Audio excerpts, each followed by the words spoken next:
오늘 저는 동방 박사의 마음 그리고 동방 박사의 별에 관한 이야기를 전해드리려고 합니다. 지구상에서 위대한 날이 세 가지가 있습니다. 첫째는 하나님이 천지를 창조하셨던 창조의 날입니다. 두 번째는 하나님의 아들이신 우리 구주 예수 그리스도가 이 세상에 인간으로 오신 예수님의 탄생하신 그 사건입니다. 세 번째는 성령이 임하신 사건, 오순절 사건입니다. 이렇게 세 가지 사건은 기독교의 핵심적인 사건입니다. 창조 사건에 대하여 마귀가 도전을 하는 것이 바로 진화론입니다. 진화론은 하나님에 대하여 눈을 감고 창조에 대하여 이야기하지 못하도록 과학의 이름으로 도전하는 것을 말하고 있습니다. 우리 구주 예수 그리스도가 탄생하지 못하도록 아기 예수님의 탄생이 위대한 하늘의 영광과 이 땅의 평화를 감추도록 만든 사건이 바로 예수님의 탄생 사건입니다. 그래서 예수님의 탄생 사건은 여러 가지 방해가 있었습니다. 예수님이 태어나던 날 모든 여관의 문은 닫았습니다. 그리고 하나님께서는 마구간을 준비해 주셨습니다. 사탄이 제 아무리 방해한다 하더라도 하나님은 길을 열어놓으십니다. 하나님은 기회를 주십니다. 그런데 사탄은 자신의 계획이 실패하자마자 헤롯 왕을 시켜서 2살 이하의 남자아기들을 모두 죽이도록 했습니다. 이렇게 철저하게 사탄은 예수님의 탄생을 방해했습니다. 성령의 사건도 마찬가지입니다. 성령 하나님이 임하면 사탄은 울며 통곡하게 됩니다. 여러분이 예배자에 오려고 할 때 사탄은 예배자를 가지 못하도록 그렇게 만들고 또 은혜 받지 못하게 만듭니다. 결국 하나님을 믿지 못하게 만든다는 것입니다. 우리는 모든 방해 세력을 뚫고 지금 이 자리 예배의 자리에 모였습니다.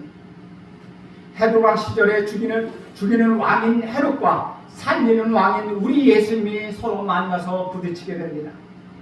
헤롯 왕은 예수님을 죽이려고 하지만 하나님께서는 어린 예수님을 애굽으로 피난시킴으로 인하여 보호해 주셨습니다. 사랑하는 여러분, 우리 하나님은 수가 참 많으신 분이십니다. 여러분은 무슨 일이 일어나면 해결 방법이 없어서 자살할 수밖에 없다고 고백하는 사람들을 들어보지 않았습니까? 그러나 여러분 걱정하지 마십시오. 하나님은 여러분의 갈 길을 예비하십니다. 하나님은 여러분이 죽었다고 고백하면 살리시고 약간 막혔다고 하면 새로운 길을 열어주시는 그런 하나님이십니다. 예수님이 죽을 위기에 있었을 때 예수님을 경배했던 최초의 사람이 등장합니다. 그 사람이 바로 동방박사들입니다. 여러분, 하나님께서는 마지막 날에 이 땅에 오신다고 말씀하셨습니다. 하나님이 이 땅에 오신다고 하는 것이 얼마나 놀라운 일입니까? 그런데 사람들은 예수님이 세상에 오신다고 했을 때 아무도 환영하지 않았습니다. 동방박사와 세례 요한만이 예수님이 이 땅에 오심을 환영하였습니다. 동방박사는 하늘의 별을 연구하는 사람들입니다. 우주의 섭리와 별들의 움직임을 연구하는 사람들입니다. 그들은 갑자기 이상한 별 하나가 나타난 것을 발견하였습니다. 많은 시간을 투자하여 그 별을 연구했지만 그 별에 대한 정체를 자세히 아는 사람은 없었습니다. 동방박사들은 성령의 체험을 하고 난 후 그 별은 우주에 떠있는 별이 아니라 하나님의 별이라는 것을 알게 되었습니다. 하나님이 예수가 탄생하는 것을 보시고 우주의 별을 보내주셨습니다. 그 별은 지구에 떠있는 돌멩이나 바위 덩어리가 아니고 하나님의 별, 성령의 별이었습니다. 동방박사들은 그 별을 통하여 선명하고 강력하게 비추고 있는 별, 그 별을 보았습니다. 우리 주님이 오실 당시에는 로마가 세상을 지배하여 통일을 이뤘던 시대입니다. 로마의 장검은 무료가 세상을 정복하였지만은 인간의 마음은 결코 정복할 수가 없었습니다. 절대 권력은 절대로 부패한다는 말과 같이 하늘 높은 줄 모르게 찢어놨던 로마의 권력은 이제 안으로부터 부패하기 시작하였습니다. 전쟁의 공을 세운 군왕들은 사치와 방탕한 생활을 즐겼고 도덕적 부패는 저들의 정신세계를 타락시켰습니다. 그러기에 로마가 망한 것은 하루아침에 망한 것이 아니라 부패한 삶의 누적으로 결국 망하게 되었습니다. 하나님은 바로 이런 때에 맞춰 이 땅에 메시아이신 우리 구주 예수 그리스도를 땅에 보내주셨습니다. 로마의 성문이 열린 것은 밖에서 열게 된 것이 아니라 안으로부터 열렸다고 역사가들은 말하고 있습니다. 그 중에는 로마는 목욕탕 문화로 폐망에 이르게 했다는 기록도 있습니다. 한 곳마다 간 곳마다 화려한 목욕탕 시절이 갖추어졌습니다. 지금도 성지에 가보면 그 당시에 즐겼던 욕실에 모자이크가 그대로 남아있음을 우리는 볼 수 있습니다. 당시 헤롯 왕은 동생의 아내를 취하여 살면서 도덕적인 부패에 극함을 달리고 있었습니다. 이렇게 로마는 극도로 도덕적 부패의 밤이 깊었던 때였습니다. 이러한 때에 밤 하늘을 쳐다보며 새 왕이 나타나기를 기다렸던 것이 동방박사들이었습니다. 저들은 밤하늘을 바라보다가 이상한 큰 별을 발견하게 됩니다. 그리고 그 별이 새 왕이 탄생하였음을 직감하고 그 별을 따라왔습니다. 오늘 우리들도 동방박사처럼 부정과 부패가 깊은 밤같이 덮어졌어도 밤하늘을 쳐다볼 수 있는 신앙적인 인내와 소망을 갖고 살아야 하겠습니다. 우리 그리스도인들은 어떤 일에서든지 쉽게 낙심해서는 안 된다는 것입니다. 왜냐하면 우리는 전능하신 하나님을 바라보며 사는 하나님 나라의 백성들이기 때문입니다. 제 아무리 현 세계의 어려운 세력들이 극성을 부린다 해도 밤이 깊으면 새벽이 온다는 확신을 갖고 살아가야 하는 것, 그것이 그리스도인의 삶이라는 것입니다. 그러한 신앙으로 초대교회 성도들은 로마의 합정의 300년의 세월 동안 지하 묘지에서 살면서 결코 굴복하지 않고 살아갔습니다. 우리도 밤하늘의 별을 보면서 사는 사람이 되어야 하지 않겠습니까? 동방박사들에게 배우는 것은 행동하는 신앙입니다. 이상한 큰 별은 움직이기 시작합니다. 그것을 보고만 있었던 것이 아니었습니다. 별이 인도하는 대로 그들은 따라서 찾아 나섰습니다. 드디어 유대 땅 예루살렘까지 이르렀습니다.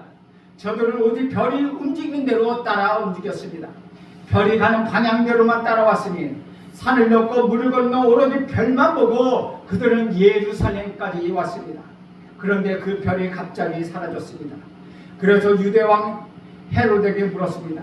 우리가 새 왕이 났음을 예고하는 별을 보고 왔으니 그 새 왕이 어디 있습니까? 라고 묻었습니다.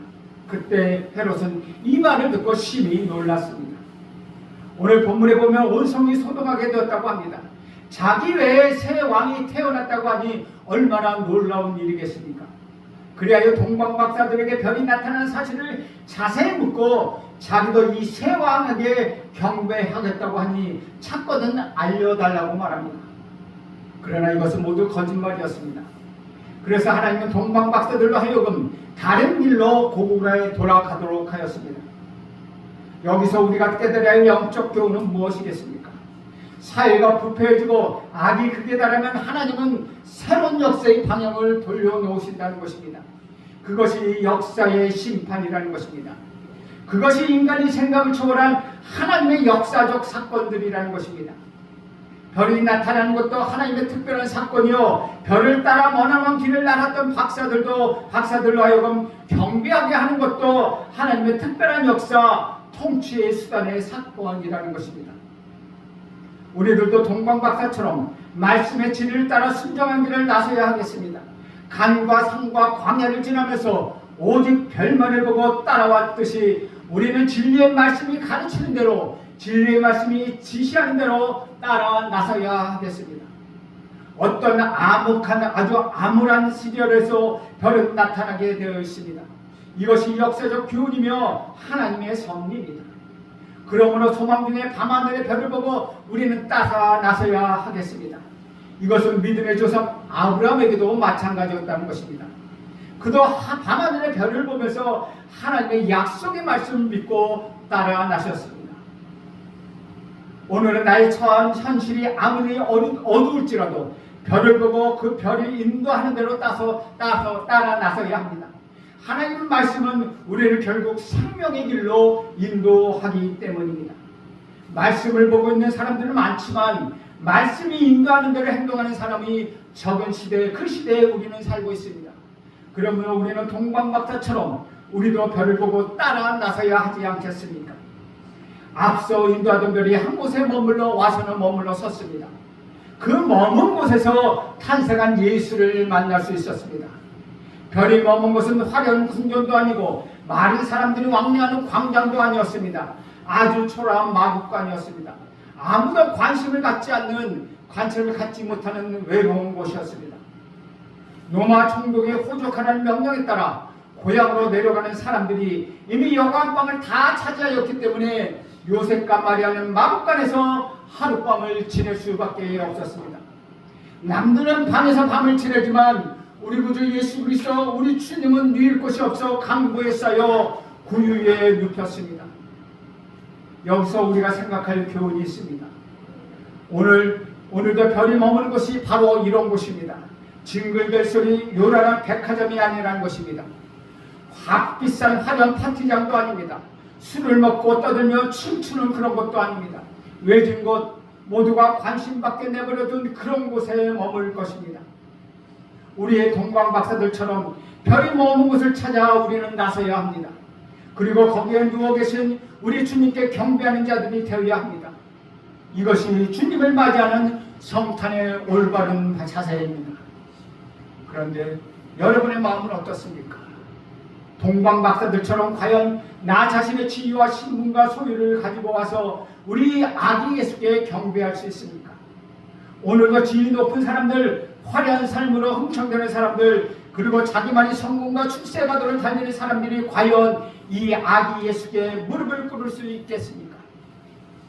동방 박사들은 자신의 명예와 전문직의 권위를 다 접어두고 아기 예수께 겸손히 무릎 꿇고 경배하였습니다.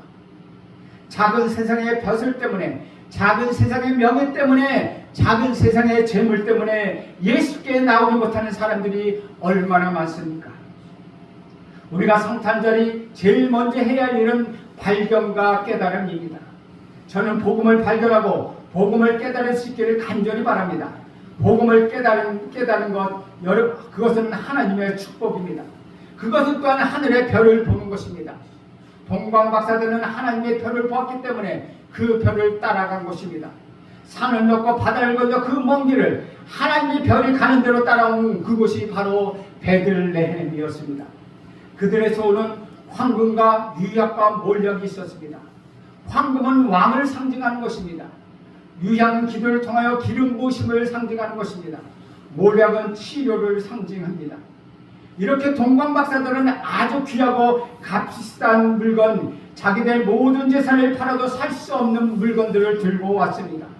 그리고 하나님이 세상에 오신다고 하자 온 세상을 대표해서 하나님을 환영하고 하나님께 경배하였습니다. 동방 박사들이 예수님을 찾은 것은 경배와 예배였다는 것입니다. 우리는 하나님 앞에서 경배하며 온전한 예배를 드려야 합니다. 예배를 통하여 온전한 헌신이 이루어지기 때문입니다. 이 자리에 함께 저와 함께 예배드리고 있는 여러분, 동방 박사들 직업, 가족, 자신의 재산들을 포기하고 오직 예수님을 영접하기 위하여 베들레헴까지 왔습니다. 그리고 하나님의 별을 발견하자마자 뛸 듯이 기뻐했습니다. 그러나 마지막 순간에 그 별을 놓치고 말았습니다. 그때 베들레헴에는 유대의 왕이 탄생했다는 소문이 퍼지기 시작했습니다. 이 말을 듣고 헤로당은 심령이 예민해져서 나 외에 또 왕이 있단 말인가 라고 흥분해서 말합니다. 이렇게 권력자들을 제일 싫어합니다. 헤로당은 겉으로 예수를 환영하였습니다. 그러나 속마음은 그렇지 않았습니다. 예수를 죽이고 싶었습니다. 유대 땅의 작은 마을 베들레헴에 메시아가 탄생했다는 예언의 말씀을 제사장들과 대제사장과 백성들의 지도자들과 성경을 연구하는 사람들은 알고 있었습니다. 그러나 결국 하나님의 인도하심으로 동방 박사들은 예수를 경배하러 떠났습니다. 그렇게 별들을 연구하며 그들의 말씀을 연구하며 예수 하나님의 아들이 이 땅에 오신다는 소식을 알고 있었던 사람들은 결국은 아기 예수께 경배하지 못했습니다. 결국 경배한 것은 동방 박사들이었다는 것이죠. 왜냐하면 하나님께서는 그들을 다른 길로 인도하라고 말씀하셨기 때문입니다. 그래서 그들은 헤롯 왕과 부딪히지 않는 다른 길로 가게 되었습니다. 동방 박사가 사라졌다는 소식을 듣고 헤롯은 2살 이하의 어린 아이들을 모두 죽이라고 명령합니다. 그래서 예루살렘에는 크게 애통하는 소리가 들렸습니다.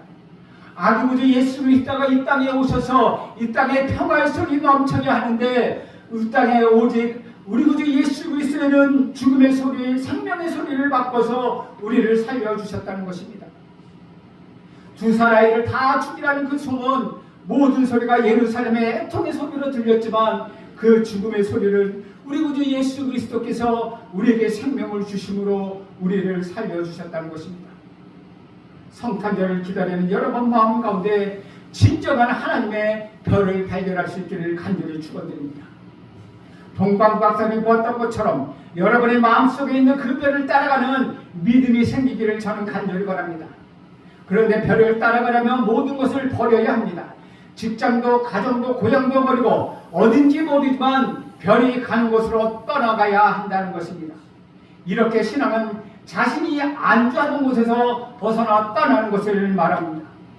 주 안에서 사랑하는 여러분, 선교사가 아니더라도 우리는 항상 떠나는 심정으로 살아야 합니다. 떠나는 심정이 바로 별을 따라가는 동방 박사들의 마음입니다. 그래서 동방 박사들은 온 인류를 대신하여 영과 진리로 아기 예수께 예배 드릴 수 있었다는 것입니다. 이방 선탄절에 여러분이 동방 박사가 되십시오. 하나님이 보여주시는 별을 보십시오. 그것은 우주에 떠있는 별들과 같지 않습니다. 하나님이 비춰주시는 별빛입니다. 그 참된 별빛을 보십시오. 진정한 발광체가 되시는 빛은 오직 우리 구주 예수 그리스도이십니다.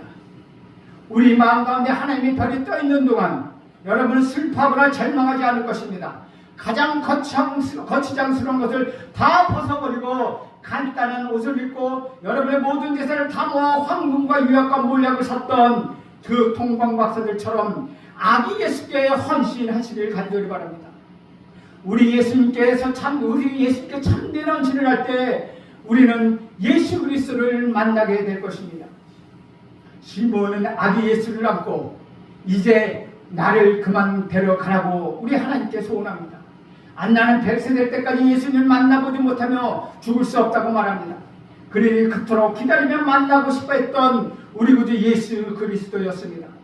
그분은 아기 예수로 태어나 일평생 병자들을 고쳐주셨고 말씀을 주시고 가르치시며 사셨습니다.